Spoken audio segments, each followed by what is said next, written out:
we? Sweet, okay. All right. Hello, everybody. Welcome to Tucson MUFON. I'm your host, Karen Hill. I had to write that down. Just wanted to take away the volume. Oh. I keep forgetting to introduce myself. It's like always. But this is our 32nd meeting, and we have one once a month. And MUFON stands for the Mutual UFO Network. And if you're interested in becoming a UFO field investigator, there are pamphlets over there on the table. And I just had a really interesting case where this guy in 2012 was walking his dog at 2 in the morning, and he kept seeing like a UFO just in the sky, and it was like a 2-hour walk, which is normal for him. But when he came back home, his wife was like, "Where were you? You've been gone for days. I almost called the police." And he was just like, well, she would then accuse him of cheating on her, and he was just like he didn't defend the days missing. He was just like, "I'm not cheating on you. Like, I don't understand." And then I was like, okay, I really want to interview her, but she died 2 years ago, so I can't. So it's just a mysterious case. And then the Phoenix MUFON chapter, their venue is under repair, and it might be till May, so she's looking for another venue. And there are 2 UFO conferences coming up, one in California in March, and there's flyers over there for it, and then there's a cool one in Sierra Vista in May, and I would say buy your tickets before they go up. Yeah, it should be good. It's a supernatural conference, so it's more than UFOs. There's cryptids and ghosts. And these other ones are from last year, so make sure you look up the new one. And then our break today will only be 8 minutes, and I'll have a timer because sometimes you guys like break my break rules. And then how many of you guys have been to the Crying Onion Cafe and heard John speak? Awesome. How many of you have never heard him speak before? Wow. Yay. You got new fans. Yeah. Or more people I can upset, basically. Or that. So John DeSouza was an FBI special agent for over 20 years and a collector of the real-life X-Files. Trained as an attorney and investigating official of the U.S. government, John unravels mysteries that elude investigators restricted to the purely material world. John has researched and uncovered paranormal experiences as they have been revealed to him. This is his first time at Tucson MUFON, so please give him a hand and silence your phones. Thank you. Thank you. So am I working through this, though? Both. Like, that's capturing you only from the camera. It's just a... Oh, it's just a record. Yeah. Okay, so then I do need this. Yes. Okay, now I understand. Okay. Hello, everyone. This is great to see everybody. It's good stuff. And when I give my presentation, you're going to understand why the History Channel had my picture up on the president's wall with a little note that said, "Do not hire this man." History Channel, as you may know, we also call it the Alien Channel as well. They also call it the Hitler Channel too for a while because that was all they were showing for years. And now it's all aliens, and I have a lot of friends that show up on that show as well. And so they tell me about what's going on. But that picture that they had up that said, "Do not hire," I learned about that from a friend of mine who was trying to be my agent for Hollywood. And he was the one that told me about that. But shortly after that, the president of History Channel died. He passed away. He was an elderly gentleman. So I don't know what the situation over there is now, but I don't answer their phone calls anyway. So yes, I am John DeSouza. I was an FBI agent special agent for over 25 years, basically.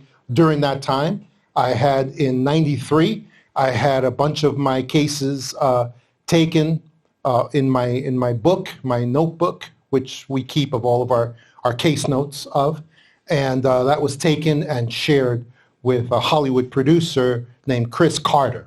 I don't even know if he's alive still, but anyway, he was a brilliant man, and he used many of my cases during the first season of The X-Files in 93, way back in 93.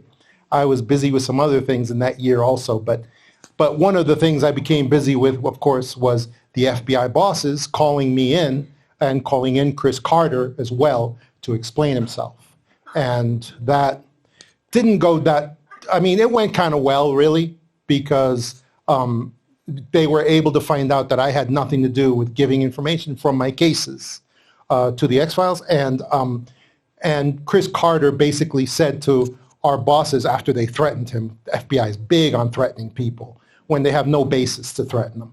But our bosses told him they were going to shut down his show, they were going to get rid of him, it was going to be terrible, fire and brimstone, apocalypse, it was going to be awful. And Chris Carter said, okay, no problem, just tell me exactly which cases we're talking about, and then I can give you all the information that I had on any of those cases. And then our bosses said, no, that's okay. We don't have to go that far. You just have to get your stories from somewhere else, and you can go forward from there. And then they basically just handed the whole thing over to the CIA that basically minded the X-Files and Chris Carter from there forward. And then at the end of that, at the end of a long run for the X-Files, the CIA then set up Chris Carter with this other project that they encouraged him to move forward, which was called what was it? The Smoking Men? The show that the CIA made about the Twin Towers being taken down. The Lone Gunman, that was it. And Chris Carter stepped into that trap. He went ahead and started the Lone Gunman, and then the entire government went against him, and he lost his entire career. It was really bad because he basically made the Lone Gunman was about what happened, what was going to happen in the Twin Towers, and it was very accurate. So that was anyway. That's the story of the beginning of the X-Men. And let me see, how's this sound? It's a little staticky, huh? So, yes, I am John DeSouza, and I am very happy to be here with you guys. And if I don't, and this stuff is it's very controversial, but at least I'm not going to talk about politics today. For anybody who had concerns about that, okay? So what I'm going to do is talk about religion instead. You guys all right? You all right? Hang on. Because I start this with one question for you guys. What would you do if God incarnate came down, and this isn't really about religion, it's about spirituality, seriously, okay?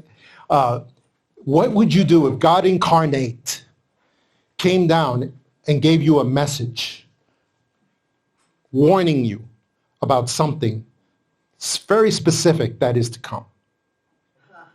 How would you feel? Would you feel like, maybe I better pay attention to this, maybe I better do something about this?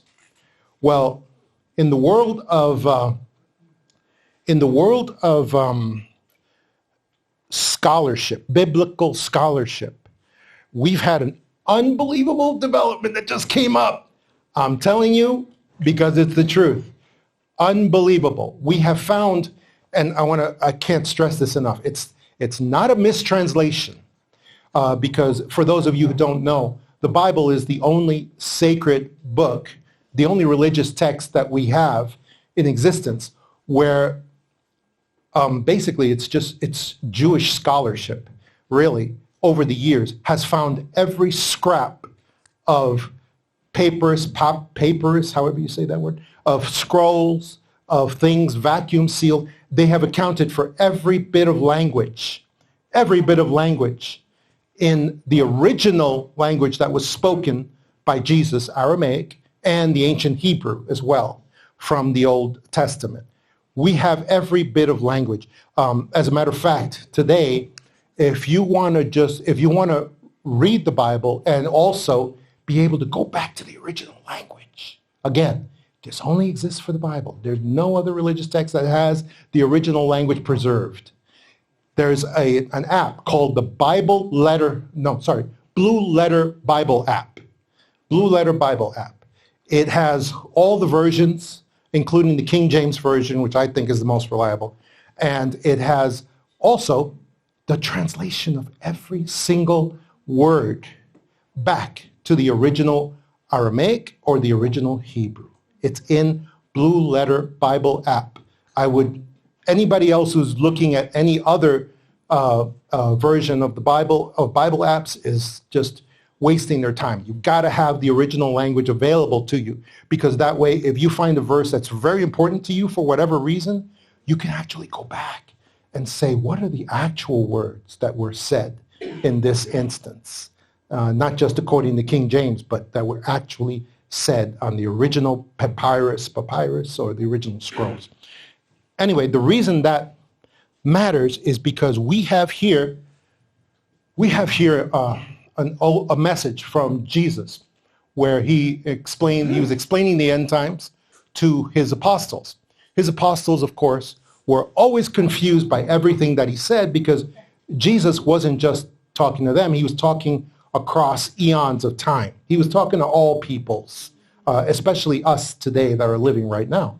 So for that reason, his apostles were always no end of confused with the things that he would say to them. Well, here's one of the things that he said to them. Oh, you know what? I actually have a laser somewhere here, like a real professional. And so let me see if it works, though. Oh, there's a freaking on switch somewhere. Oh, no. Do you have light? Yeah, there's an on-off switch on the side there. It's very hard to get to. Anyway, this was in Luke, in the KJV, where the apostles asked him, okay, please, Lord, tell us the real deal. What's the real deal? How are we going to know when your next coming is? What signals are we going to get? How are we going to know? And one of the things, and he said, many of the things, nation shall rise against nation, kingdom against kingdom, great earthquakes in diverse places. And then he said something else. He said, and there will be fearful sights from heaven. Again, fearful sights from heaven. Well, here's the development that we have. There's a very famous biblical scholar named Rick Renner. He happens to be, I think he's Greek Orthodox. He's also an expert in Greek and Aramaic language. He is the greatest expert there is, actually. And what he did was he found out something very, very strange. He found out, let me see if this has there it is. He found out that this was not a mistranslation. It's not a mistranslation. I don't want anybody to think that. That's not what we're talking about. It's simply preferred idiom through usage, actual usage. As many of you may know, when you actually use a word, sometimes it comes out different from how it is in the dictionaries and in the thesaurus side, the thesauri. So what happened was Jesus did not use the word phobeo. It looks like all the translators basically took the word that he said as phobeo, which just means, and it's all of its variations, means fearful sight, horrifying sight, terrifying sight, extremely scary sight. That's what phobeo means. However, it turns out, after Rick Renner's scholarship, that Jesus did not use the word phobeo, or one of its many slight variations. He used the word Phobitron. He used the actual word Phobitron. Now, what Rick Renner found out is that through his scholarship is that whenever the word Phobitron was actually used, regardless of what it says in the dictionary, whenever it was always used in the Greek, Aramaic, ancient usage to mean monsters. To mean monsters. Okay, now, this is not monsters in the modern sense of just monsters today just means anything big and scary. Anything that's kind of big and scary. Am I registering weird on this? How about here? Is it good? Okay. It's monsters in the sense of an unnatural being that is not connected to God. Okay? Think of Frankenstein's monster from long, long ago, Mary Shelley wrote about. Frankenstein's monster was not a monster because he was big and scary looking. He was a monster because he was unnatural. He was made from dead bodies that had already lost their connection to God. They are unnatural creatures that have no connection to God. That's what Rick Renner means here when he says that Jesus used the word for monsters from the sky. Also, you know, when I was a kid, I studied Greek and Latin prefixes, suffixes, so that we could understand what words meant better as we grew up. I doubt that's taught anymore. I don't know. But for you guys, I mean, even in our usage, when I was growing up, we had all these Godzilla movies, and then they would always throw in like some sort of semi-robotic creature to fight against Godzilla. They would call it Megatron, Daldeuslatron, Godzillathon, Kongathron, and the word Tron even today is used in movies referring to an unnatural creature that's created through a computer program and becomes indestructible. So even ourselves with our common usage of Greek prefixes, we know already that the word Tron stands for unnatural creature of some kind. And that's what Rick Renner has revealed here, that Jesus has warned us on these things. And he told us. Oh, that was the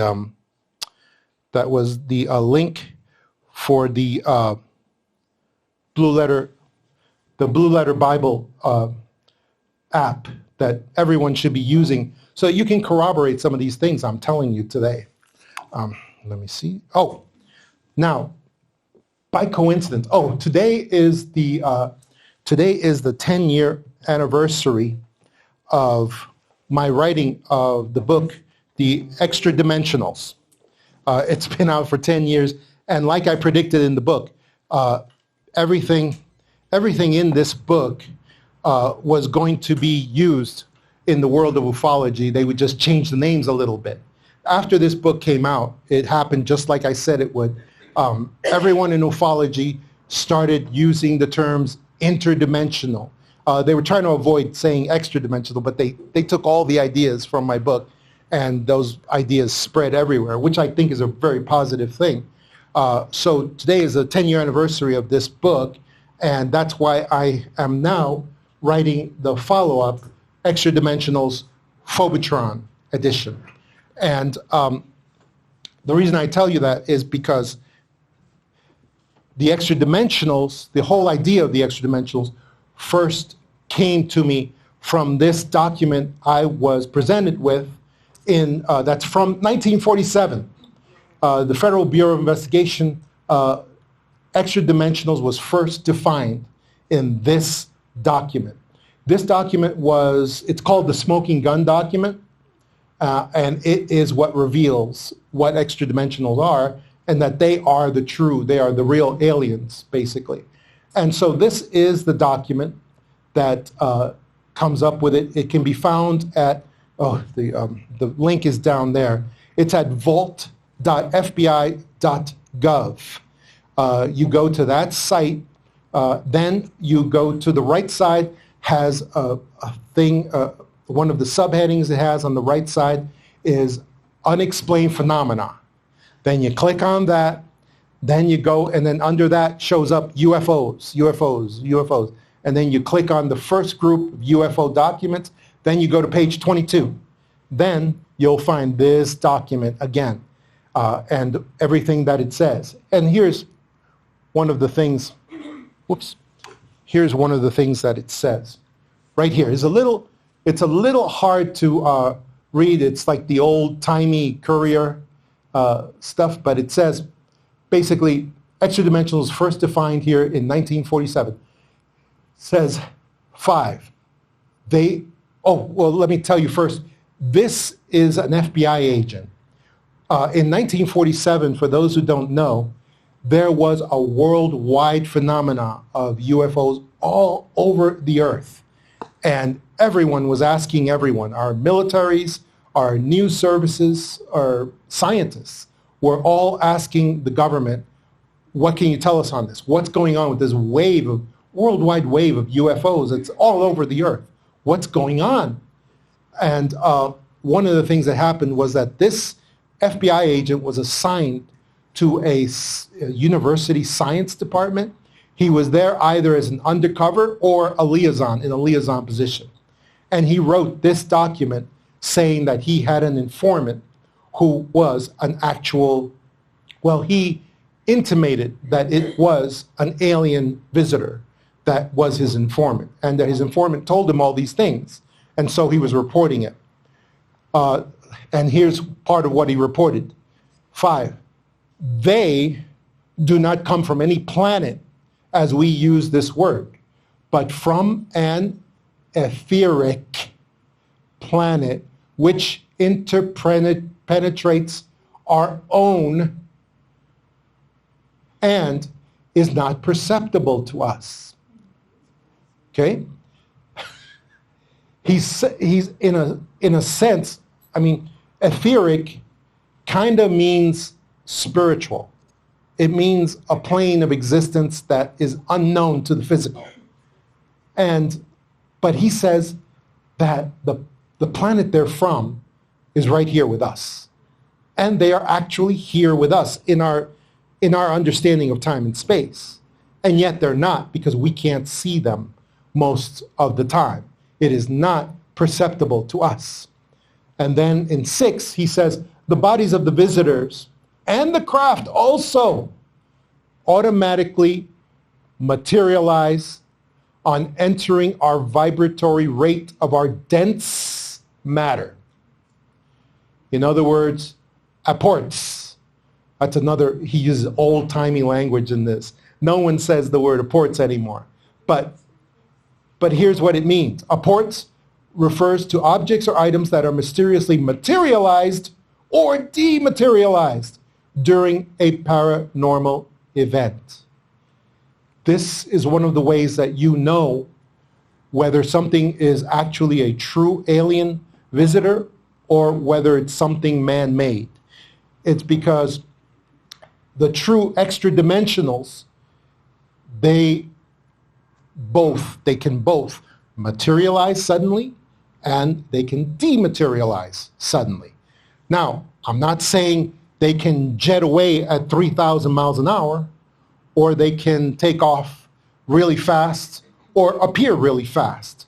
No, we're talking about complete dematerialization and materialization as well. It's apports. That's what we're talking about, and that's what really makes the difference. The smoking gun is the most downloaded government document in United States history. Several millions of downloads for this document. And I would recommend everyone get a copy of it. It's free, and you just go again to FBIvault.fbi. So this is the definition of extradimensionals. Creatures or craft that are from somewhere outside our limited dimension of physical matter, time, and space. They are from something extra, something from outside, extra from what we are. They are not physical, except they can appear to be material for short, very short periods of time. Alternate definition. It's a hard concept to to grasp. I've spent a lot of time with the Japanese in Tokyo, and I've written several books in Japan, and this is the hardest thing to understand. So it may be easier to understand as possibly as spiritual phenomena, because for most of us, when we go outside of our time, space, matter, we can only think in terms of like, okay, then it's spiritual. So there is that's another possible definition of extradimensionals too. It could be spiritual phenomena. That was also said by Jacques Vallée and many other great thinkers in ufology who used to exist. Not anymore though. Anyway, this is not interdimensional, not ultra-dimensional, not mega-dimensional. I've sat with guys who used all those labels and weren't even able to explain what it meant because they're not really using their own ideas. And that's just the way it is. So that was where that was from. Oh, so here I wanted to give you an example of this spiritual phenomena possibility as well. So thank you so much, Karen. So the director cut off the rest of what I said in this particular segment because what I went on to say maybe was too crazy for him, but it was that in the 90s, of course, I was given custody of a former Soviet colonel who came to stay with us with the FBI while we housed him and we took care of him while he was getting ready to debrief to the CIA. And one of the things he told me this story about these deep underground military bases right outside of Moscow. And what he told me was he used to deal with his superior, the person in charge of the entire facility. The dumb was this guy he used to call General Zad. His real name was Zadabansky or something longer, but he used to just call him General Zad. And so one day he went to this facility. This was the last time he was with the Soviets. It was just before he defected. He went to this place, and he had an experience that scared him more than anything else in his entire life. And he had been a member of the KGB. He went down to the most secure level of this facility that he's talking about, and he saw General Zad from the back. He saw him from the back, and he tried to approach him, and he heard this deep, guttural sound come out of General Zad that didn't sound like him at all. General Zad was a very high-pitched voice man. And he looked closer, and he saw that General Zad's head was changed to reptilian in nature. Reptilian in nature, but the closer he got to doing this to try to see his face, he got these thoughts and sensations from this creature that said, you can't look on my face. You cannot look upon my face. And so he was told, back up, and he did. He backed up pretty far, and he said to me, that was still General Zad, but he had been infested. The word he used was infested by this reptilian spirit, is how he put it.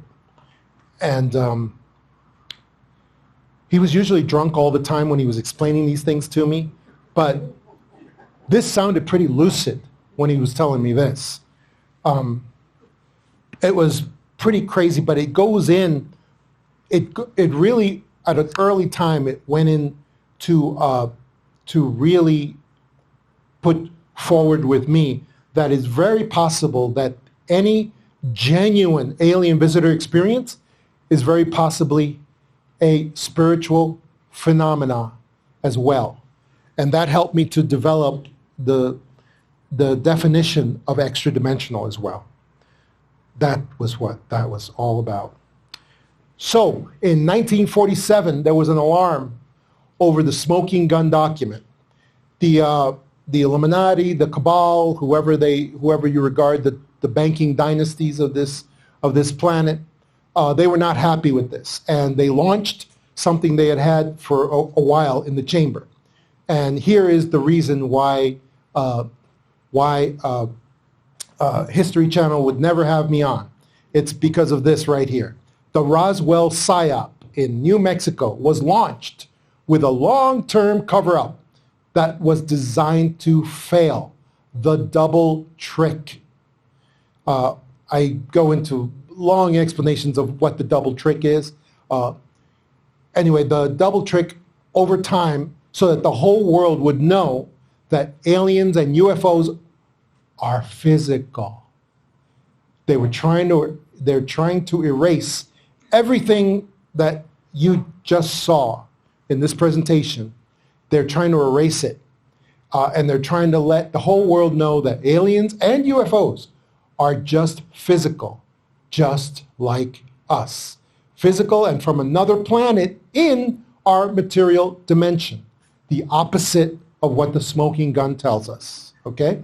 This was the purpose of Roswell. This was the origination of disclosure theater. The idea that government could show us the truth about these physical beings if they wanted to. They just don't want to yet. These physical beings will eventually also be the saviors of humanity. This is the gospel of Roswell. That's why you better never speak against Roswell. If you want to be invited to UFO conventions, if you want to be out there talking about it, you better genuflect before the great shibboleth of the Roswell PSYOP that went forward. There's so much evidence for what they're saying happened in Roswell. And yes, there is evidence there. And also the cover-up that was used by the government was just beyond weak. It was just so weak to use that they were hoping that it would go away eventually, and all that would be left was the gospel of Roswell. They are coming. They are physical. They are physical just like us. They can end up just on the White House lawn, right? Haven't we all heard that? Yeah, why don't the aliens just drive onto the White House lawn and just, they don't have to crash, but it probably would help, just have them crash there. And then, but that also this is Roswell Disclosure Theater. Purely physical, man-made, examinable, controllable by the elite powers in control. Controllable. That's what they're really looking for. Roswell gives them control. They get the pieces of the spaceship. They get the alien hybrid bodies. They get control over everything, and then they get to say, these things are just physical, just like you and me. They're just like us. That's what they're trying to put forward.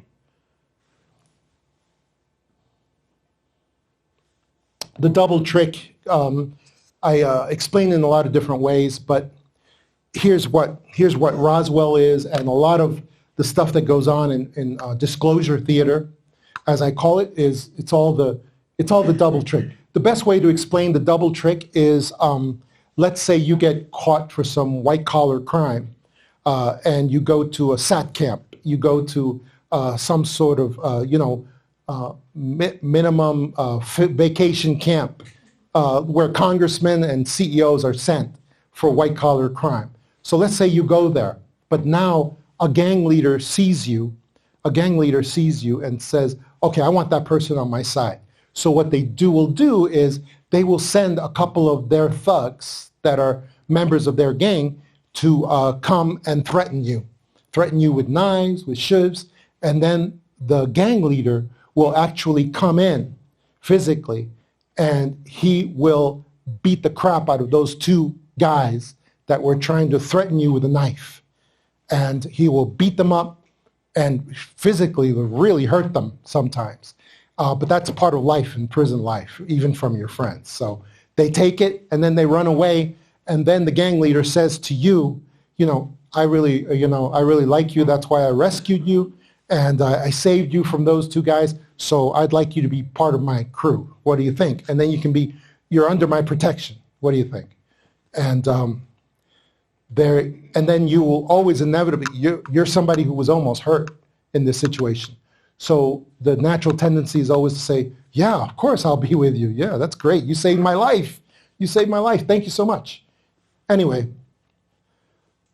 that gang leader who sets up that theater, that is the perpetrator of the double trick. They have to have some drama in there. They have to make it look like they're one of the victims also, but really, you're the victim. That's how the double trick works. It's a trick inside of another trick. Frank Herbert used to talk about that a lot too, who wrote Dune. He was great.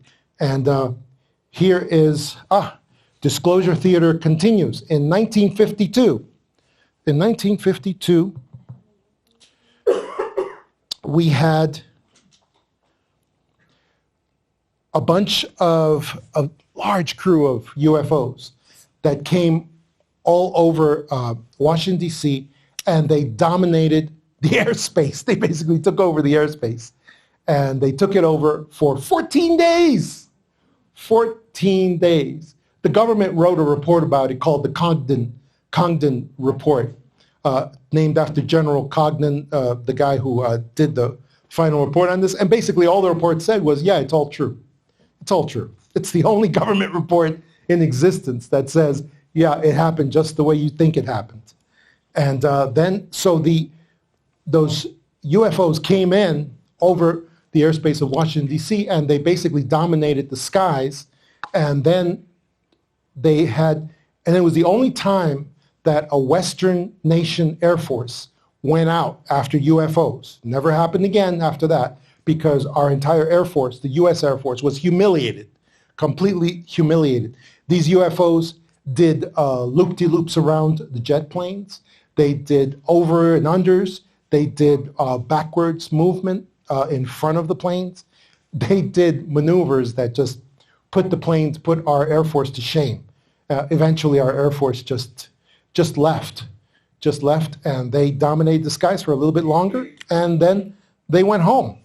During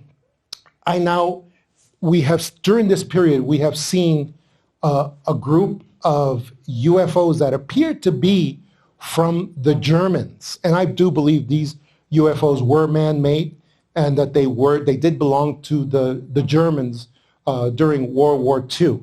And we saw them use them in a couple of limited circumstances as well. And eventually, all these UFOs, I believe they went to Antarctica.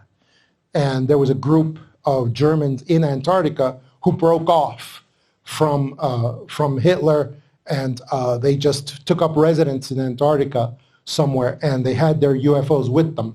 And our Navy found out about that, of course, as you know. We eventually sent a flotilla after them, and that flotilla was destroyed. So it would be objects in the sky. I would say it was about 5 on one side of the V, 5 on the other, with a craft. All of them were white color, and they were just moving very. I would say it was moving just like this, that type of speed. It was like footage. Is that real footage of it? that's an excellent question. And you know who was asked that question many times? BBC. BBC made this video eventually, and there were times when they said, no, the video's not real. We created it. And then another time, BBC said, yeah, this was the real video of what was really going on and what happened. We just enhanced it, to make the things brighter, and that's it. That's all we did.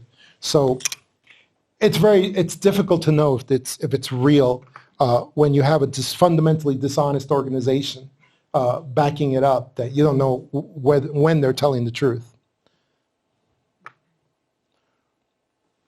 Okay. Now this is something all you guys know about already, but it's different to see it put down in an organized way. Disclosure Theater final goal is revealed in the 1970s in Washington, D.C.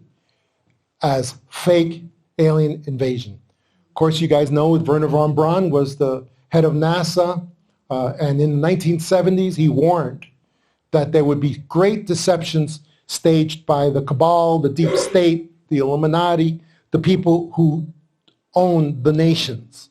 And he told Carol Rosin, of course, his protege, that the number one, and all of his predictions have come true, by the way, he's the number one worldwide conflict that the cabal needed to occupy the nations, as he put it, would be, number one, would be Soviet world versus the USA, versus the Western world. Let's put it that way. And that would be, and it's true, the Cold War, every country took sides in the Cold War. It was a worldwide conflict, basically. Then, when that conflict ran out, number two, the radical Islamic world versus the Western world. And we saw that, for sure, in our own history. That went on for a very long time, under the neocons and under the people who wanted us in these endless wars that were going on back in the 90s and the millennial years as well. Then third, he said something very interesting. Third, he said it would be asked for a period, it would also be when that Islamic world thing ran out, then they would turn to asteroid threats versus our world, asteroid threats. And we can see that NASA continues to try with this one. Every year they come up with a different asteroid, near-Earth object. They have lots of different names for them. But every year they come up with a big one and they try to whip up some fear, some hysteria, and it doesn't work. It doesn't work. They keep doing it every year and nothing happens. I mean, Three Eye Atlas, it's like, have you guys met anybody who says, oh yeah, Three Eye Atlas is coming. Oh my goodness, this is terrible. It's like, nobody cares. It's incredible. But people don't care so much that they forget that this happened this year, and then next year, when it happens again, as it's been happening every year, Three Eye Atlas means the third interstellar object of that series. But they have other series that they've used too. For the last 10 years, they've been doing this. And it's crazy. And it never gets much response. But that's what Wernher von Braun was talking about. He was saying that the asteroid threat, if that didn't work either, these are sequential, by the way. These are one after another. Once one concludes, then he said the cabal would move on to the next one. Okay, so the next one finally was what he called, number 4 here, the alien card, a fabricated extraterrestrial invasion meant to unite humanity under a single global authority. This final card is a lie. That's what he said. I'm not sure what he meant by that, but I guess that, yeah, it's a lie because it's fabricated. It's a fake alien invasion.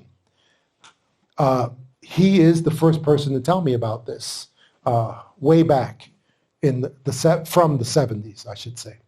And it was intended also as a pretext for creating space-based weapons and a new world order.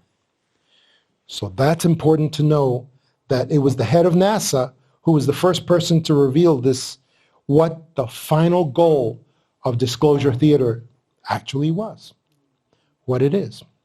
So, how do I know so much about Disclosure? This is a little embarrassing. How do I know so much about Disclosure Theater? Because I fell for it too. Anyone heard of the Tether incident in 1996?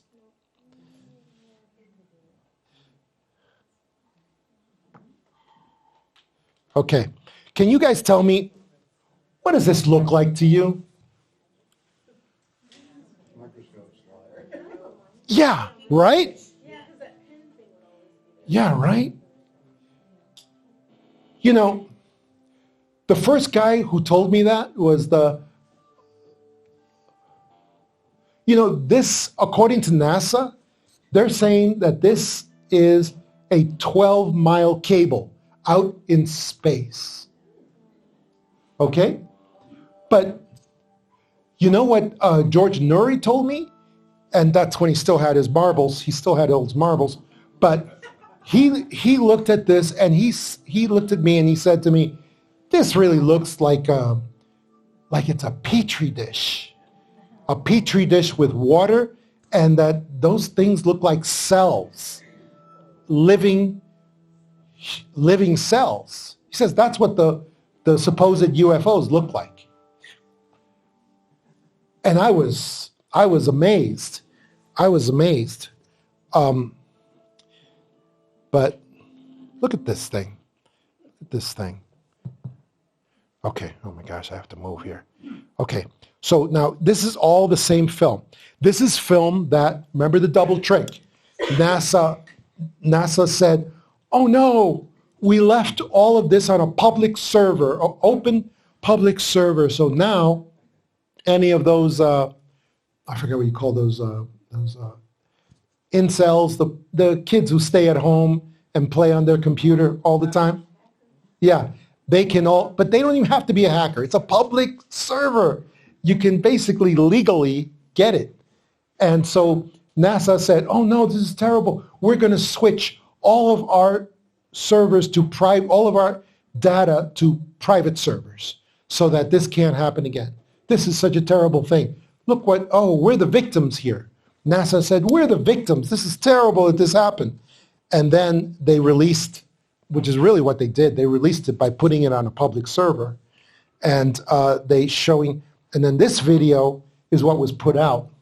And they even show, at the end of this video, it even shows the people in NASA sitting there. There it is, with the people in NASA looking up at this screen to prove to you that they were really looking at outer space. Come on. Come on, didn't you see them sitting there? They're looking at outer space. So this is, like I said, the reason I know... 1996 shuttle mission was conducted. Carajo. The reason I know so much is because... Back in 1990, a space shuttle mission was conducting some experiments. Because I was fooled too. Using a long tether that broke off. Yeah. And let's talk about that because that has a lot to do with this. What are these things? Suddenly, dozens and then hundreds of these perfectly formed discs just started appearing everywhere. Do we know how big those dots are? We can only do by comparison that we know the tether itself is 12 miles long. 12 miles long. So it's sticking straight, and there's one of those giant, that thing has to be at least a mile across, the one you're seeing right now. Clearly, there's something. And they exhibit the same patterns. This happened in 1996, and this experiment, there it is, and look at the pulse it's giving off. That pulse is an energy scan, because it's scanning the area. Because the pulse is not coming from the back, it's coming from the front. It looks biological. And yes, it does. And I also believe that UFOs are alive themselves. What did they conclude? And they all might have been. Oh, well, at the time, NASA was able to just stammer around. They were perfectly shaped discs. They all have the donut hole and the little shark bite on the outside. Yeah. And I have a theory about that shark bite. It's a plexiglass window-like area that allows people to look inside and see whatever they want to see.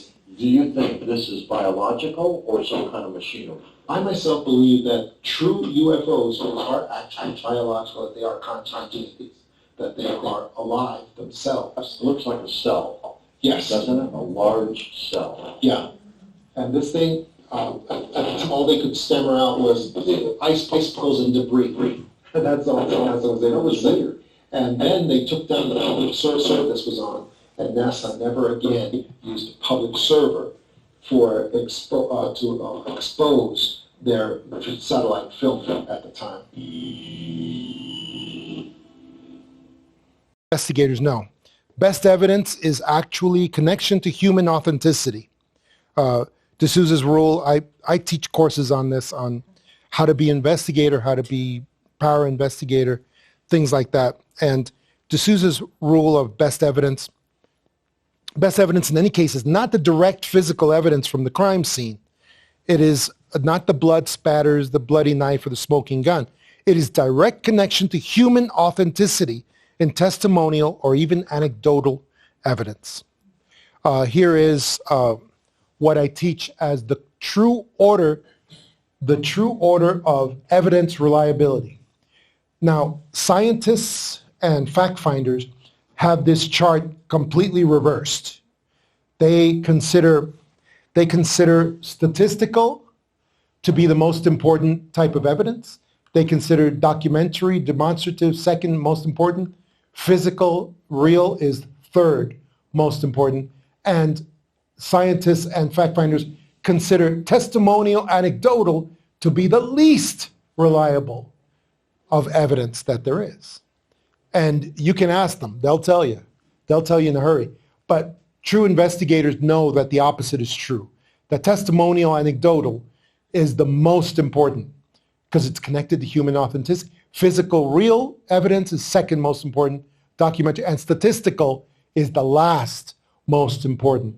You guys know the saying, there are lies, damn lies, and then statistics? Yeah, it's the truth. It's the truth. Here are revelations, as opposed to this is true alien visitor contact. True alien visitor contact, for some reason, comes on an individual basis. I'll show you a chart very soon that shows that fakery in this area, disclosure theater, is almost always is institutional.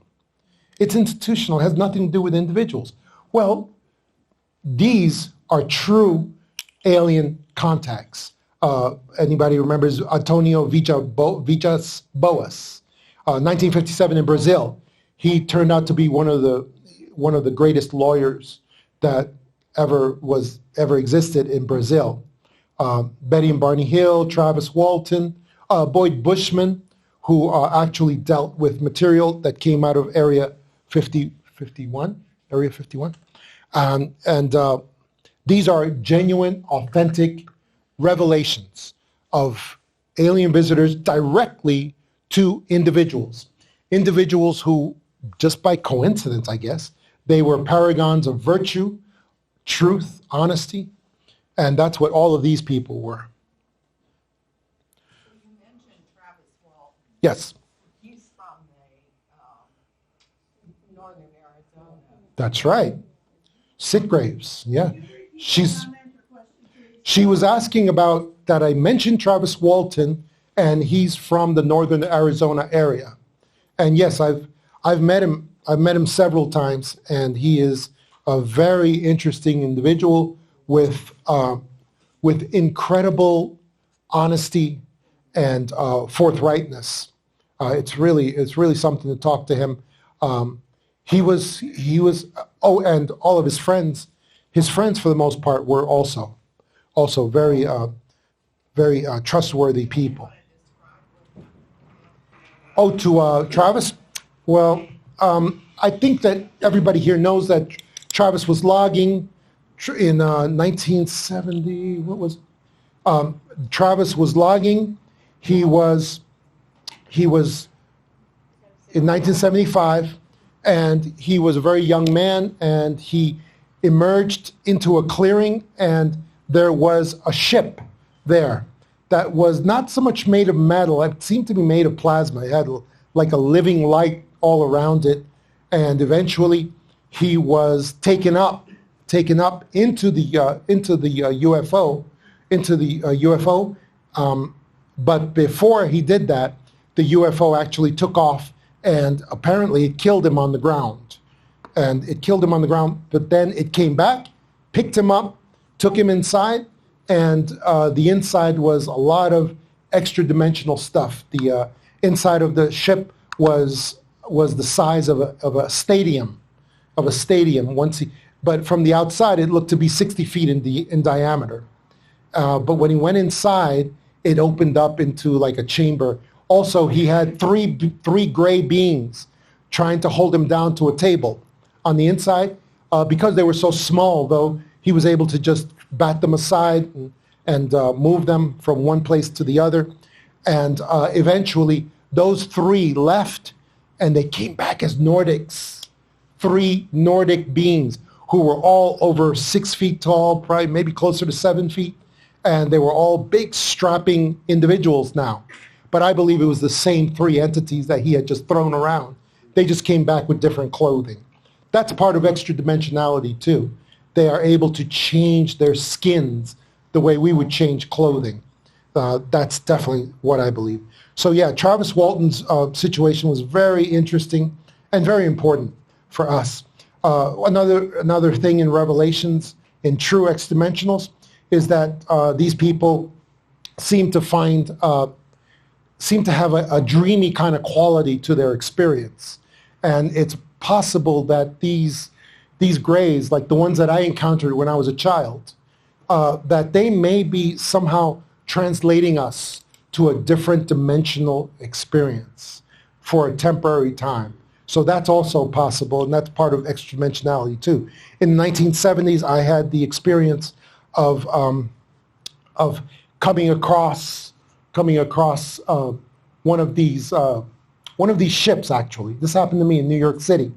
I was about that age too, and it happened to me. I was underneath a ship that was in the sky, and it beamed like this greenish, bluish spotlight to me, like it was examining my entire body.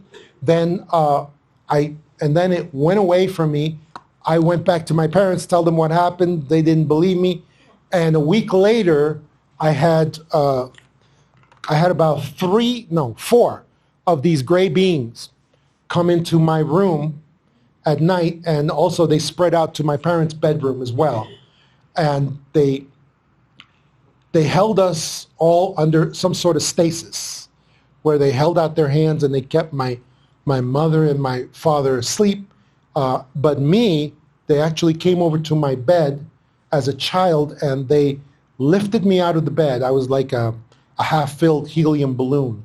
I just went with them, and then they climbed in my room. They climbed on nothing that you could see. They climbed on nothing that you could see, and they basically were trying to put me through the ceiling, bring me through the ceiling. And they were going through the ceiling very easily. And so then they tried to lift me through, and my forehead stopped my body from going through. And they were like the most confused engineers. They lowered me again, they looked around, and then they tried this exact same thing again. They did that 5 more times. I started to wake up from the banging on my forehead. I started to wake up, and I was able to move my neck, and then I was able to see. And I looked down at my parents' bedroom, and I could see the other 2 there with their hands over my parents.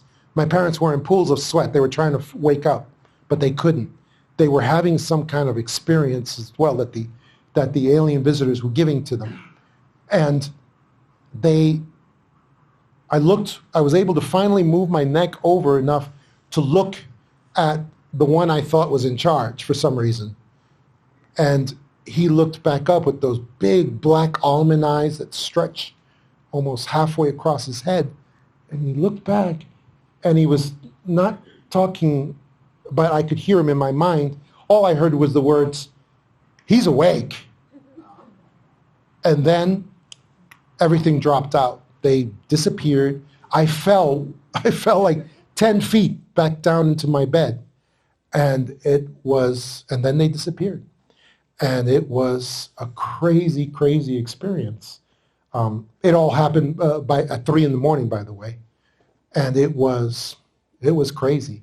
And my parents were of no help after that. It was a crazy experience, but I know what I felt from those beings. On on a spiritual discernment level, I didn't really feel like evil or good from them. I just felt like, neutrality, like we're just here to do our job. We don't care about you really. I mean, we don't care one way or the other. We just have to do our job. That's the sense that I got from them. So that's what I put into effect whenever my Christian friends are always saying, why don't you just say that they're demons already? They are demons. It's not that simple. It's just not. It's just not, because if they had been demons, I would have been able to feel that. Even as a child, I had very good spiritual discernment. I would have been able to feel that. So I don't think the answer is as simple as that aliens are just demons. No, I don't think they are. Just because of my own personal experience with them. So, okay. All right. I'm going over on time here. Karen, can I go a little bit longer? I mean, okay. This is disclosure. This is disclosure theater. The Dome of the Rock UFO happened in 2011, and I feel that this was possibly Israel testing Blue Beam, Project Blue Beam, and directed energy.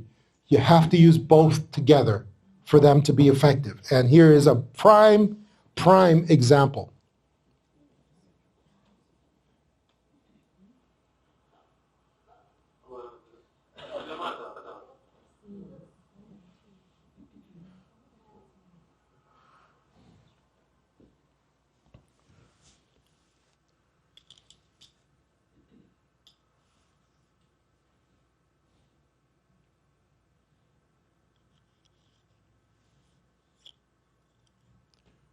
This is Jerusalem, and this is the thing coming down.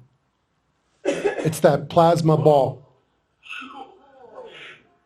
And then it just gave off that energy bolt, and it just sucked back up into the sky. These are all videos of the same thing, from different angles. Okay, here it's already there. That's it.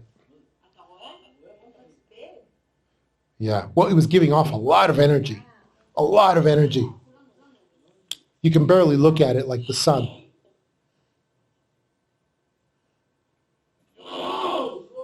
Energy flash. That energy flash covered all of Jerusalem. Think about that. Okay. That's Georgia. That's...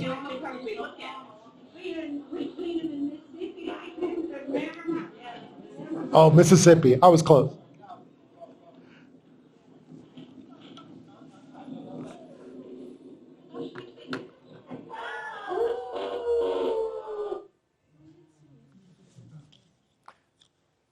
Now, again, these are the same videos from different angles.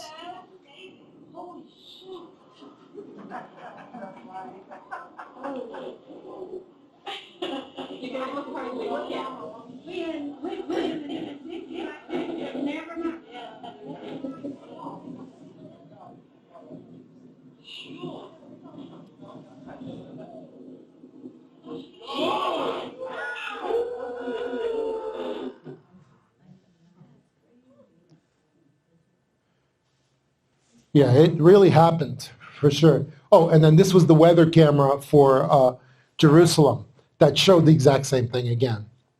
It's just more proof that this really did happen. But the question was, what was it? And I think that's been answered now. This was a testing of Project Blue Beam plus directed energy. That's what I believe it is. What happened? Did it stop? Oh, okay, we didn't get much on that one. Okay, whoops, all right, no. Okay. And this is another incident of pretty much the same exact thing that happened in 2011 in Jerusalem, happened in New York City in 2018. New York. No, this is not a scene from an upcoming Independence Day movie or an actual alien invasion. New York police say it's a transformer explosion at a power plant in Queens, lighting up the New York City skyline in a brilliant blue. No one was hurt in the explosion. The explosion caused some power outages, including the area airport, but they didn't last very long. The New York Fire Department determined it was caused by equipment malfunction. Now, the first thing that I want to draw attention to is the video captured of what happened. Meanwhile, I splice in video that you see here of some kind of event supposedly taken during the same thing. They combine those images together to make it seem like, oh, the regular people got video of the close-up transformer explosion. But that is how deceptive and sneaky they really are. This is what a real transformer explosion looks like. This video was captured last year in New Brunswick. As you can see, it doesn't go on for as long as this event did, and it doesn't. Shoot. What did I do? Yellowish glow, and it is a local light that definitely does not light up the entire sky, and it extinguishes very quickly. So quickly. Correct. All right, so let me just tell you guys what happened here is, and this has happened in many different places in the United States, South America, Central America, Brazil as well. And I have the videos. I can't show them all, but it happened, when it happened here, what happens basically is from 12 midnight to 3 a.m., they wait for a night that has no moon. It's a moonless night. Everything's very dark, and it's like midnight, black outside. Then, all of a sudden, somebody turns a switch, and suddenly the entire sky lights up blue, like it's the middle of the afternoon. This is terrifying if it happens to you. You're like walking along midnight in the city, and then suddenly somebody flips a switch, and the whole sky goes up light blue. Then there's some, and this is what happens, there's some energy bolts that come down and destroy transformers or electrical transformers or gas stations on the ground, something to create a big explosion. Then there's a portal that forms in the sky, like the one you're looking at right now. There's a portal that forms with a lot of energy coming out of it. And then you see little UFOs coming out of that portal. This has happened all over the country as well as here. But I also want to know, what is seen flying out of this bright area in the sky? Could it be that perhaps we are being visited by extraterrestrials? Could it be that perhaps we are being visited by another dimension? Or could it be that these are experiments being made right in front of our eyes? What if this is a government experiment that was out of control? The quickest thing to say is, hey, there was an electrical fire. Well, last time I checked, this is what an electrical fire looks like. It's always red and black from the smoke.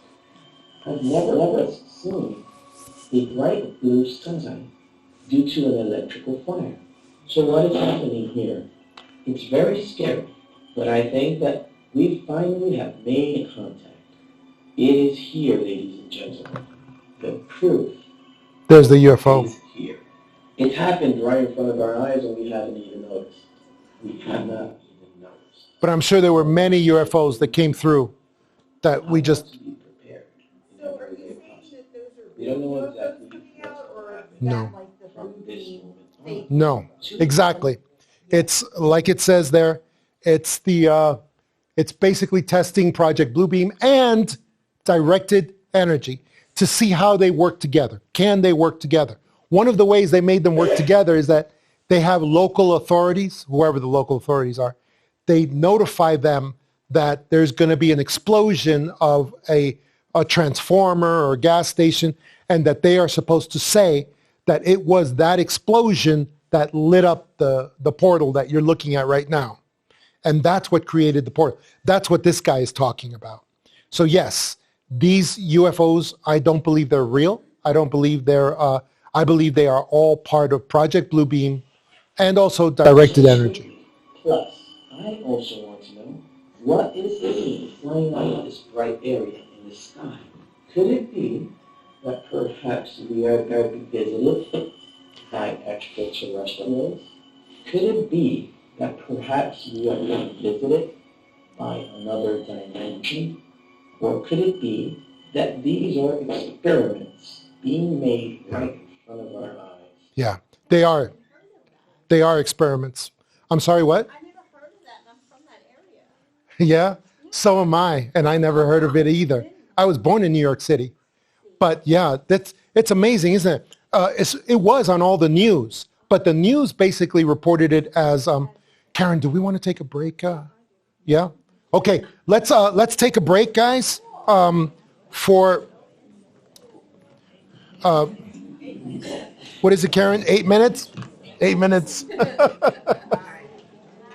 Keep it to 8. Keep it to 8 minutes. Anyway, this is my flyer for the event tomorrow at the Crying Onion. In case anyone's interested, that will be tomorrow. And other than that,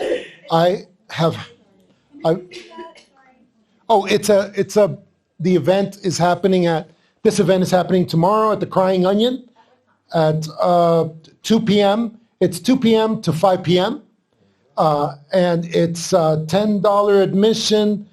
Seating is limited. It's at 3684 West Orange Grove Road, Suite 156, at the Crying Onion, tomorrow at 2 p.m. You have to make a reservation or just show up? No, you just show up. Yeah. Show up like an hour earlier. Yeah, you're supposed to show up like an hour. Actually, on the thing it says text Nadia to reserve your seat. Right. On the thing it says text Nadia to reserve your seat, but you can just show up in real life. What's your topic tomorrow? My topic tomorrow is going to be Three-Eye Atlas, Three-Eye Atlas and NASA and all the other space agencies too. It's should be a little bit wild. And then I'll also talk a little bit about this as well, of course, of my new book. Because, guys, I have a new book coming out, and it's going to be great. And I have to practice it everywhere I go. That's the main thing. Okay, now let me see. It'll be out by. I'm trying to get it out by September, I believe. Oh my gosh, okay, I like to laugh. I seriously like to laugh. What's going on? Oh, I know, right? Oh my God, you should hear me. You should hear me when I'm on my own. The asteroid, am I right that the asteroid thing happens every year? I mean, you guys know that, right? It's ridiculous. And it always happens during NASA's budget time, when they have to renew their new budget. You guys know that NASA gets billions every year in their budget for filling up a couple of Petri dishes and running electricity through the Petri dishes and then saying it's outer space. I was like, yes. Didn't they say something about it's now moving into the intelligence sector? Into the intelligence? Under the umbrella of the CIA or the intelligence? No, I didn't hear that. Where did you hear that? God, I don't know, but it was a couple of months ago. Trump said it? I spoke to one of But he didn't do it. He just said it. He moved NASA under the intelligence. Wow, that's funny because I've been thinking of what do you think the reason is why Doge will not come anywhere near NASA? Can you imagine when they start going over to NASA and saying, what have you been spending these billions of dollars on? Basically, they've been spending that money on Photoshop, it's CGI, and a bunch of illustrators. I'll do anything they say. And And they've been spending it on helium because their satellites are not in outer space. Their satellites are only in the upper atmosphere. On balloons. On balloons.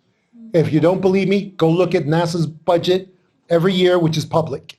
You can look it up and you can see that the greatest purchaser of helium on planet Earth is NASA. Is NASA. Okay? It's incredible the stuff that's true about these people.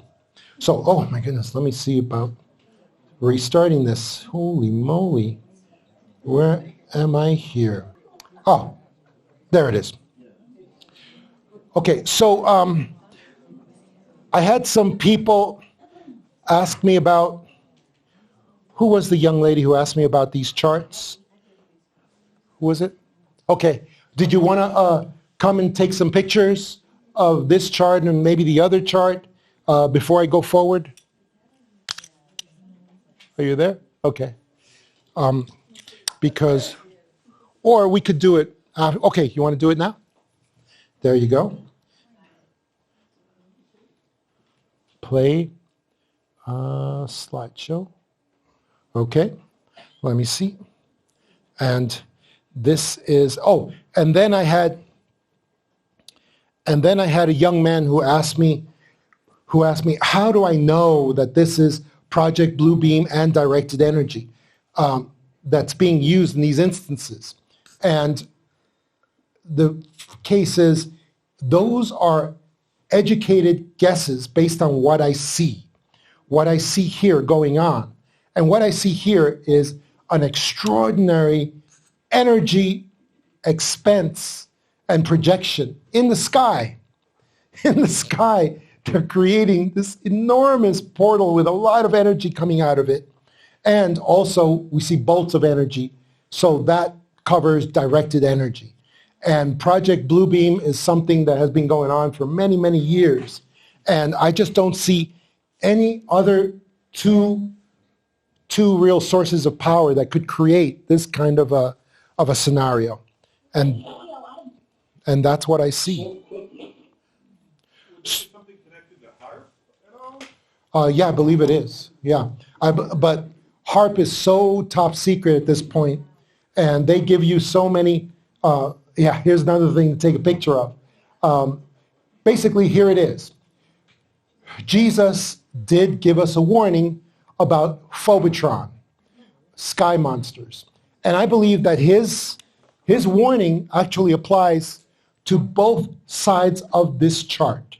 Okay? On one side, you have revelations, real extradimensionals.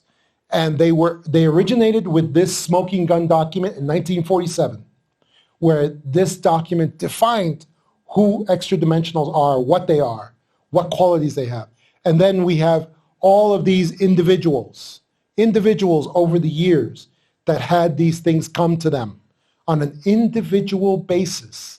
Then we have the other side of this chart, disclosure theater, which starts off with the great Roswell PSYOP, which started again in 1947. So we have two tracks going here. We have all the composed, staged events, Washington, D.C., in 1953, I think it was 53, or maybe it was 52. Also, we have in the 80s, we have basically Hollywood jumping on board with Disclosure Theater. Then we had the Brazilian Roswell, Varginha, Brazil, in 1996, which was almost a perfect parallel of the original Roswell, except they used some religious symbology in this one, where they used the three young girls who were the witnesses and all of these things, and then they used the police used the weakest cover-up with a homeless guy. They just grabbed some homeless guy who was funny looking, and then they said, okay, he's the alien. And the homeless guy was like, yeah, I guess I am. And then we have all the giant triangle cases, which I now believe are man-made. They're all man-made, along with the TR-3Bs, which we know are man-made. I also believe the Phoenix Lights were man-made at this point. I also believe that as well. Then we have the Dome of the Rock. We have the Tic Tac campaign, the Tic Tac UAP campaign, which started in the USA supposedly in 2004. In 2004. Now, which one? Absolutely, they are. They are man-made, and the reason I actually believe that is because in 2004 we had an incident that happened that signified the Navy taking over the entire UFO program from the U.S. Air Force. The U.S. Air Force, since Roswell, has had dominion over the entire UFO investigations area. There was a reason for that. It's because it's the Air Force in the air. UFOs were supposedly from the air as well.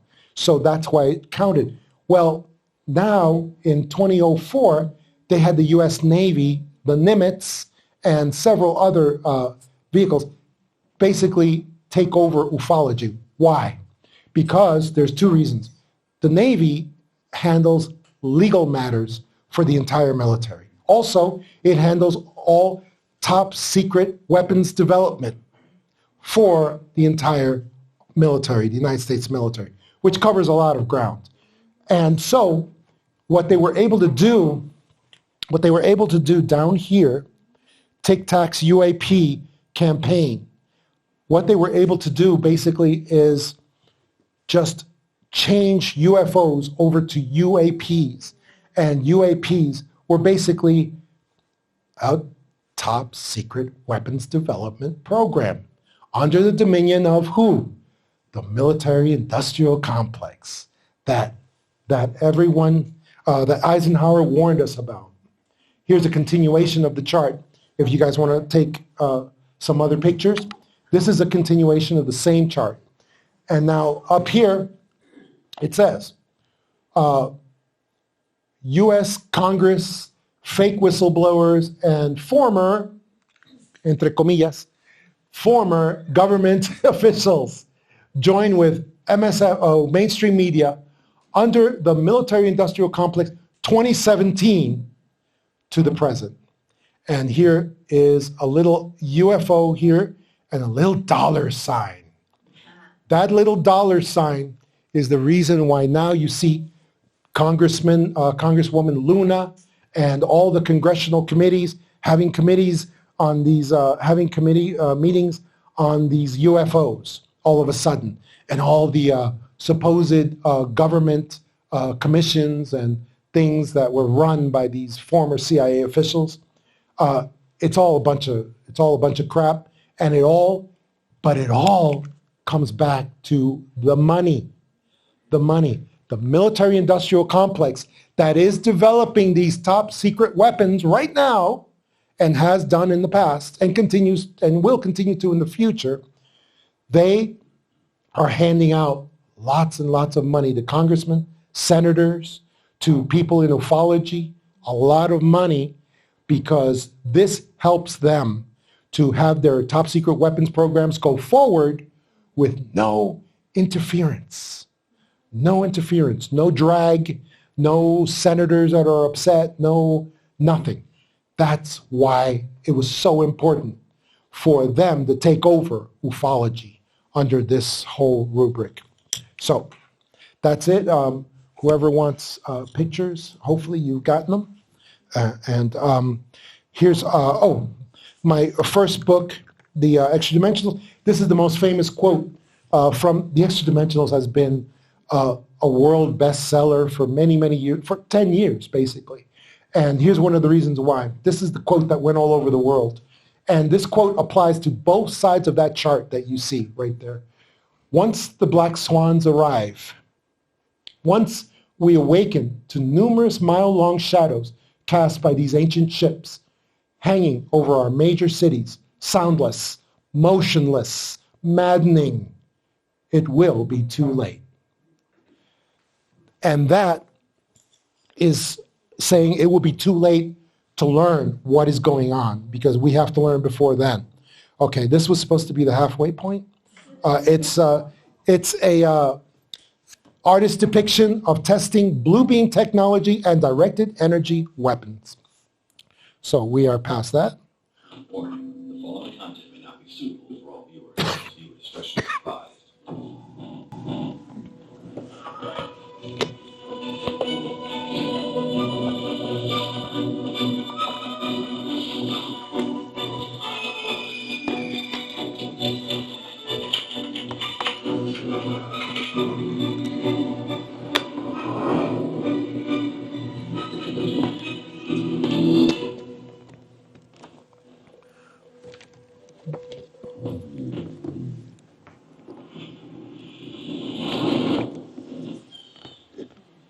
November 2004, off the coast of Sicily. A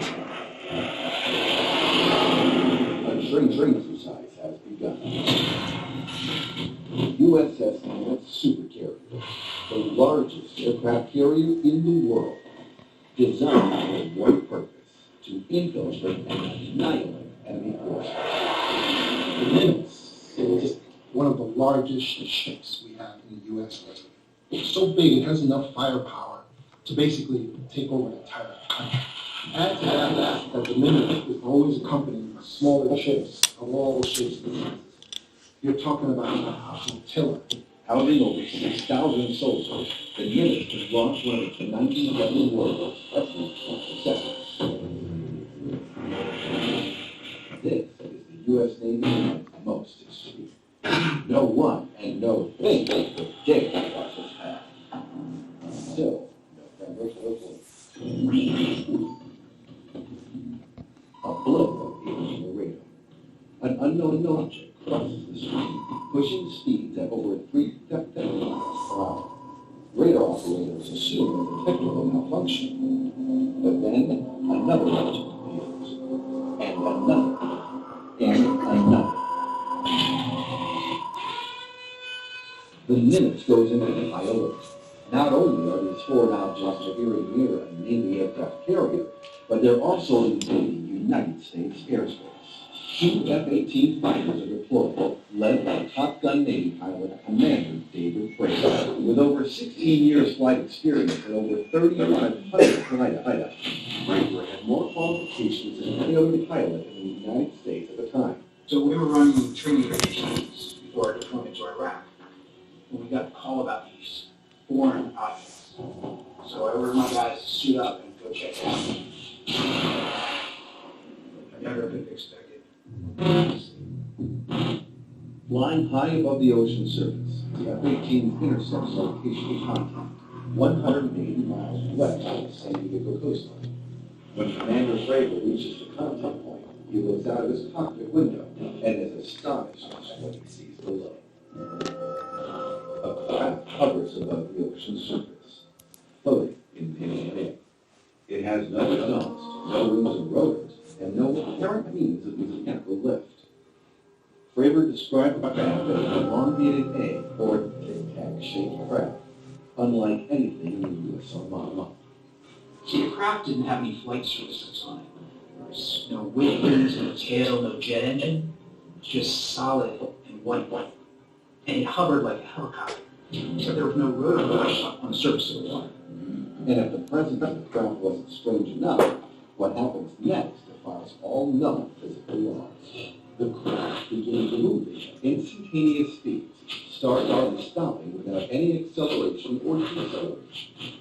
Commander Fravor said it looked like a ping pong ball scanning across the water, and that the G-forces of such maneuvers should have been enough to destroy the craft itself, or at least instantly kill any human occupants inside. When we're dealing with advanced technology, we're in the realm of known. We don't actually know what it is that's animating the craft. We don't know how it's moving. It's beyond our physics and our understanding of how physics work. Therefore, when we're thinking about things like the G-force, to us, it makes sense that it doesn't make sense.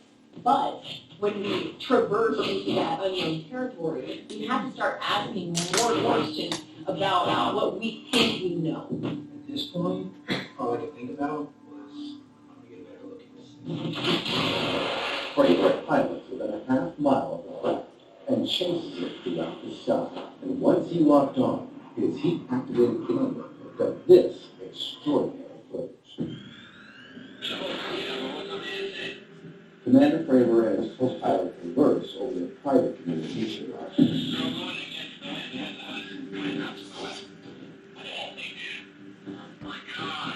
The seasoned pilots are completely baffled by the craft's speed, lack of heat shots, and impossible maneuverability. Then, something amazing happens. The cloak begins rotating on its side. The pilots are shocked. It becomes clear to these professional pilots that what they're witnessing is not a blissful work. No exhaust. Every aircraft has exhaust. Even drones have contrails that conceal the flare. There was nothing coming out of us that can move. I've seen every aircraft on Earth. And this thing was not moving. You can believe there's other life out there. You can believe it's coming here to visit, but it's so much different than when you're actually staring at it. Because your entire worldview is shattered. This thing shows up out of nowhere. That's not part of your current reality. You can't deny that it is there. When the footage was released in 2017 in the Pentagon, the military classified the object as an AAV, an anomalous aerial vehicle, the new military term for UFO. But this wasn't the first. Over the following 2-week period, the NIMS continued to spot hundreds of craft, and new footage kept rolling in.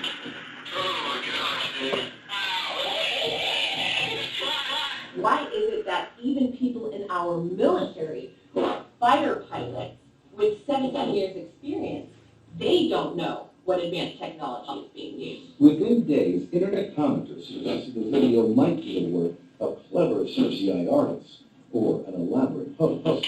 But the name of the footage from its release suggests otherwise. Let's say, could it be a fake? Let's say yes. Okay, it's a fake. If it is something like CGI, then you have to consider that every single silent is there. The people from the Yankees are also in on the fake. People at the Pentagon who authorized this to be released are in on the fake. Either way, this is a monumental story. Because you're talking about either these as aliens visiting us with tech that we can imagine, or this is a fake from the government that somehow has some extraordinary agenda going forward to make people believe in alien life. To this day, the Pentagon has no explanation. They sure do. And the military's executive report assesses that the anomalous aerial vehicle was no known aircraft or air vehicle currently in the inventory of the United States or any foreign nation. This is an extraordinary event. And taken in context with the eyewitness testimony of a pilot flying a jet chasing this thing, and the radar data from the ship itself tracking this thing, you've got not only an image, but radar data, and the pilot giving his personal testimony. You've got 3 different triangulations that says something not from Earth. Could the Tic Tac craft be evidence of extraterrestrial contact with our own military? Are the purposes of its occupants peaceful, or are they possibly a threat to national or even global security? Perhaps an explanation can be found for more extraordinary footage captured by everyday civilians recording UFO contact on a commercial airline.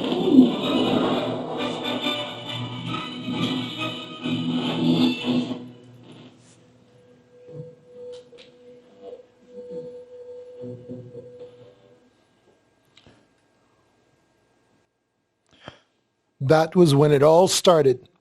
And I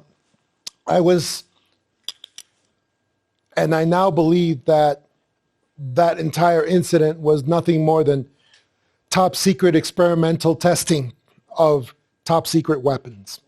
Like Trump likes to say, as an aside here and there, he likes to say, we have weapons that nobody knows about. We have things that the whole world would go crazy if they knew about these things. And we have them right now. He has said this several times in several different contexts, and he never explains any further than that. But I think that his little comments there are connected to this right here, this top secret weapons experimentation. And not everybody in the Navy had to know that what this really was. There was only one person that had to know, and it's the commander of the Nimitz.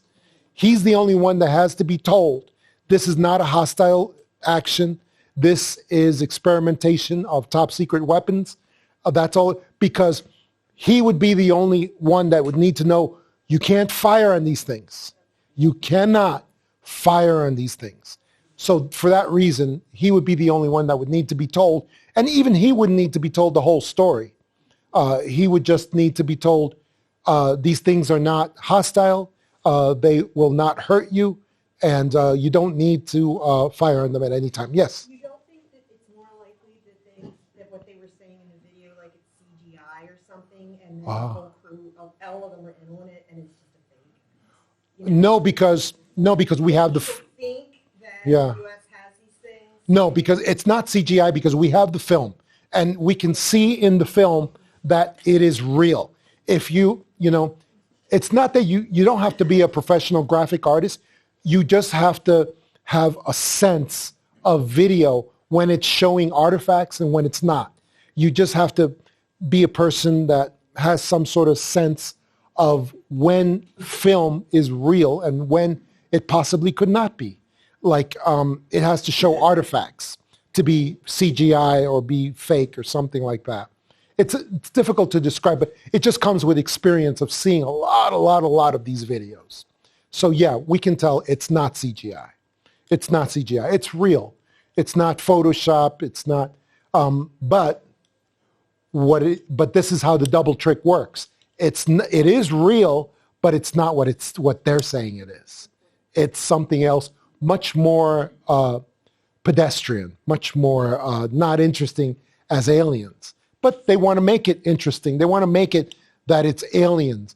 Have you guys ever seen that guy Elizondo? Yeah. I mean, he is a perfect CIA script reader. And he is perfect because in the CIA, they teach you not to just say the things that you want to say, but to say little poetic things that imply what you want to say. So that's why he gives his little speeches and his presentations. And then when they ask him on the news, they ask him, so does this mean that there are aliens making this stuff? He takes a step back. And instead of saying, yeah, these are aliens, what he does is he takes a step back. He tries to look really meaningfully up at the sky.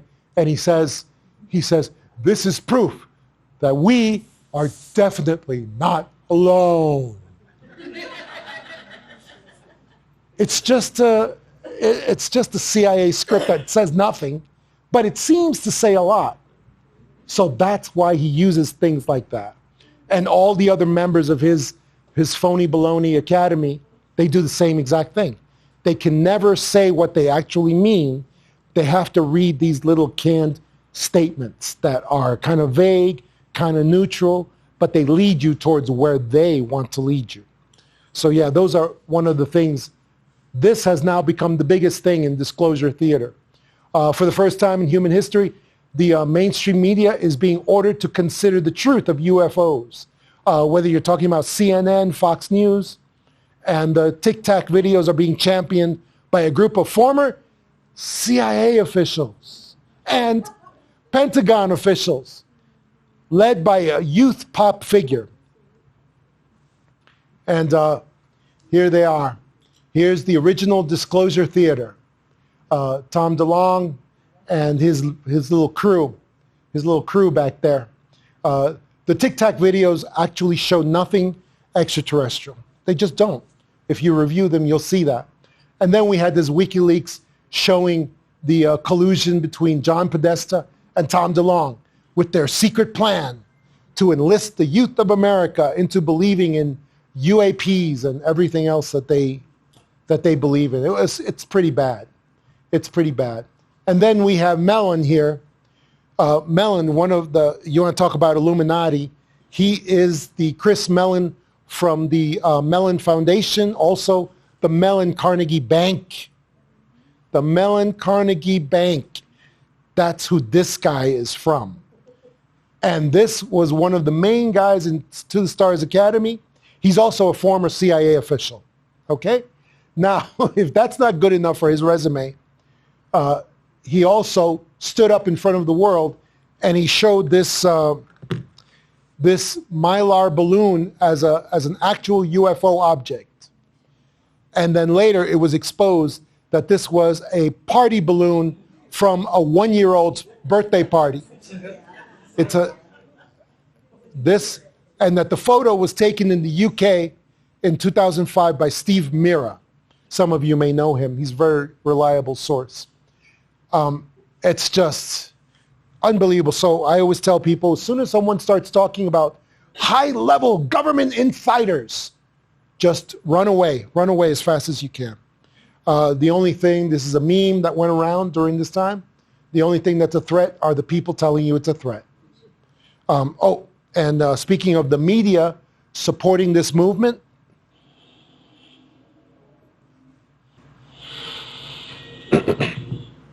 This is a Fox report. There are new findings tonight in the search for extraterrestrial life. The New York Times reported that the secret Pentagon has been tasked with investigating UFO sightings. Despite likely releasing some of its findings soon, those findings would be stunning, particularly for people who have doubted the existence. The Pentagon has been conducting classified hearings on UFOs for more than a decade, knowing very little about what they found. But apparently, just to cover them, our off-world vehicles not made on this Earth. That's a direct quote. We're not exactly sure what they mean by that, but some of it's self-evident. So it's a big story, and they're starting to reporting on it right now. We'll go into much more right here tomorrow night. Apparently, just recovered are off-world vehicles not made on this Earth. That's a direct quote. This is the first time in history, in American history, that mainstream media is being ordered to look at this UFO issue as something realistic and something real. It's never happened before. And when the New York Times also jumps on top of this campaign and puts their full weight behind it, and you've got CNN and Fox on the same side, I mean, right away, you're being hoodwinked. You are being hoodwinked. It's unbelievable. You know, I don't watch CNN for the same reason I don't drink from the toilet. You know, but it looks like this is going to apply to Fox News as well. This is the case system which I teach. It's basically the system of investigation that can be used anywhere that is dominated by the deep state. Any country that is dominated by the deep state, because they're going to be expending so much on keeping the truth away from you. So that's why the case system is used to uncover truth in difficult areas. So it consists of these steps: find out the cover story, get what are the actions of the usual suspects in this area, identify dispositive clues, the ones that can determine guilt or innocence immediately. Then seal your final investigative conclusion. And this is, in this particular case, this was my case final investigation. Here was my actual final investigative conclusion on this. It appears that the Tic Tac videos and their promoters, whether they know it or not, are part of a deep state operation to take over and manage ufology in order to facilitate their final great psyop, the great UFO fear campaign, which is heading us towards the real final goal: fake alien invasion. Just like Wernher von Braun warned us. He said, this is going to be the final card, guys. When the deep state has its back up against the wall, they're being taken apart, they're being destroyed, their old things are not taking off, nobody's paying attention to Three-Eye Atlas or the next meteor or the next meteor. Nobody's paying attention to any of that. What are they going to do? What's going to be their final card? This is it. This is it. Disclosure Theater's final goal. The aliens will be fake, but the destruction will be real. No matter how, this is a meme I made popular last year, because I like it how plasticky the aliens are. But no matter how fake the aliens look, when they're dealing out real destruction, you're not going to care. You're not going to care. So it's how fake they look. Because if they're destroying segments of our society, which I believe will be their assignment, here's a meme that was also popular during this time. If you think this was bad, the Twin Towers, wait till they fake the alien invasion. And then this one, I don't know. I kind of was going to take this out because it's just so silly. But when the same people tasked with faking this pandemic are tasked with a convincing alien invasion. And this is what it looks like. The greatest obstacle to understanding these realities, believe it or not, scientists and NASA, they do not give us just the facts. Reverse corroboration, when someone is already known for public deception, NASA, scientific mainstream, it shows that data is false evidence right away. Reverse corroboration. What's this one?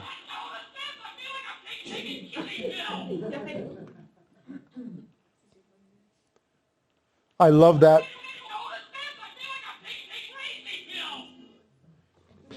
You know, I love this clip because whenever I meet people who still believe that we landed on the moon in 1969, that Nixon took a rotary phone and talked to Neil Armstrong on the moon, that all the data from landing on the moon in 1969, they lost it, they erased it, they did something with it. I don't know, but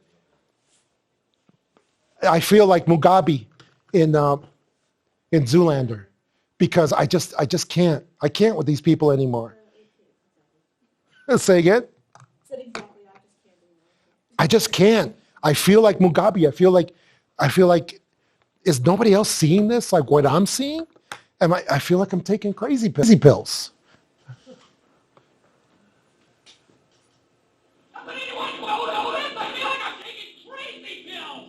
Sorry, I love that.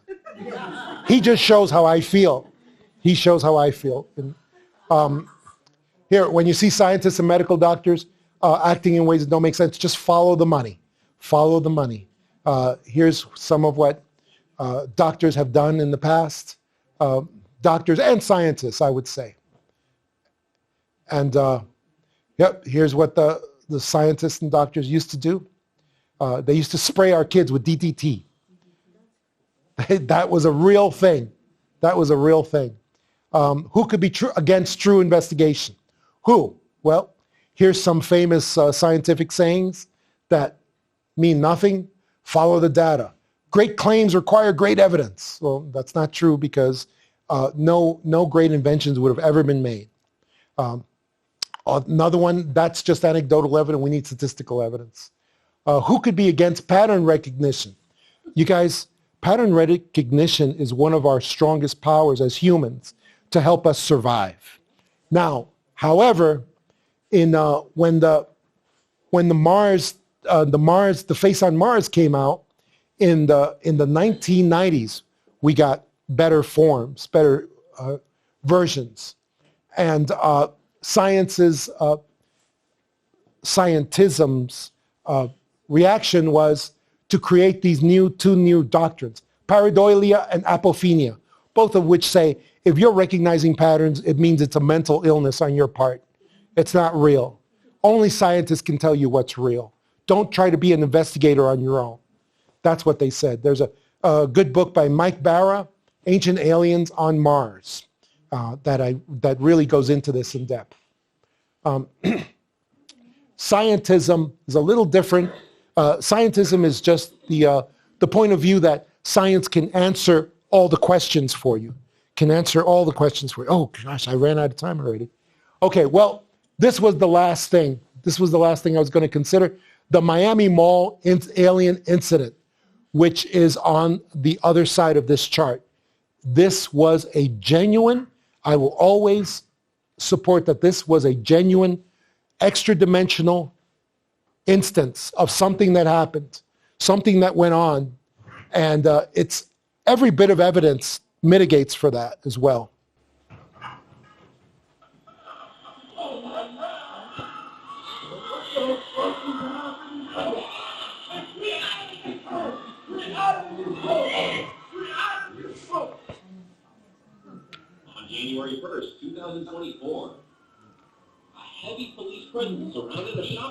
in Miami. This is the last thing. Spread through the air.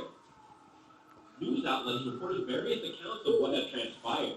Some claim that local gangs had clashed within the mall, while others suggested that a group of children had set off fireworks.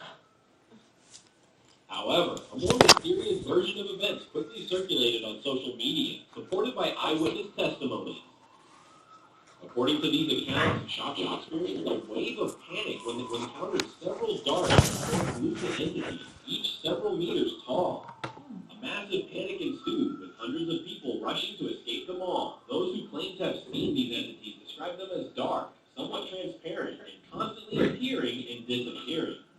They emitted a strange sound, reminiscent of radio interference to some and electrical equipment to others. These entities, estimated to be around 3 meters tall, moved erratically among the panicked crowd. Upon arrival, police cordoned off the entire mall area and declared a no-fly zone over the mall for 4 hours. Social media was flooded with discussions about these entities. News outlets presented conflicting reports, leading many to suspect a cover-up.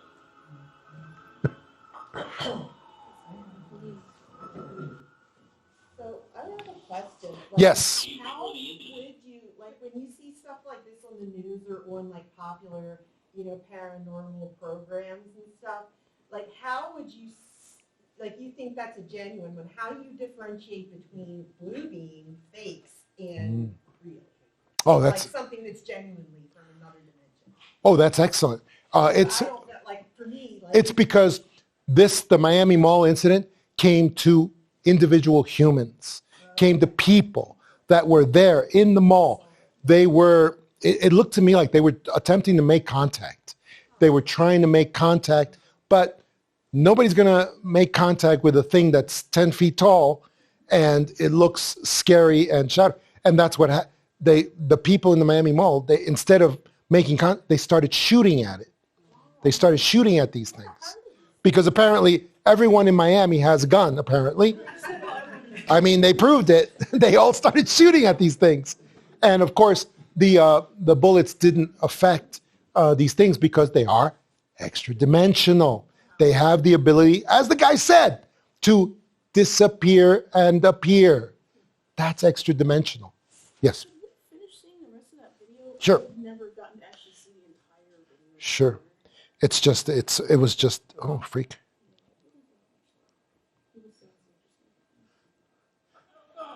Here, let me get you back. Oh, how come this doesn't? I can do it. Huh. Yes.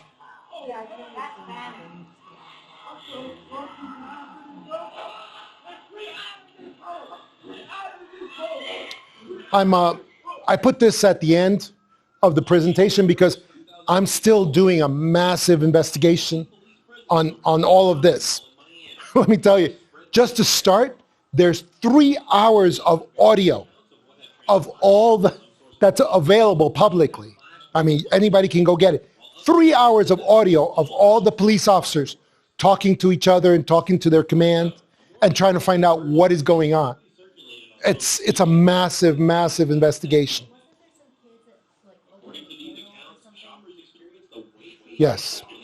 Yeah, they were described sometimes as being teenagers. I don't think they were. I think they were just regular humans who had been assigned to do what they were doing.